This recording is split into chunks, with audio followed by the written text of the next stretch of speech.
مرسی T V, پیغام رحمت۔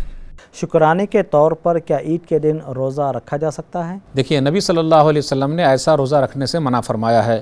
صحیح مسلم کتاب الصیام حدیث نمبر 1140، نہا رسول اللہ صلی اللہ علیہ وسلم عن صومین، کہ نبی صلی اللہ علیہ وسلم نے دو روزے سے منع فرمایا ہے، یوم الفطر و یوم الاضحیٰ، کہ آدمی عید الفطر کے دن روزہ رکھے اور عید الاضحیٰ یعنی قربانی کے دن روزہ رکھے۔ اس لیے ہمیں اور آپ کو روزہ رکھنا نہیں ہے، کیونکہ یہ خوشی کے دن ہے، اور خوشی کے دن روزہ رکھنا صحیح نہیں ہے، صحابہ کرام سے ثابت نہیں ہے، نبی صلی اللہ علیہ وسلم سے ثابت نہیں ہے، اور یہ دن کھانے پینے کے ہیں۔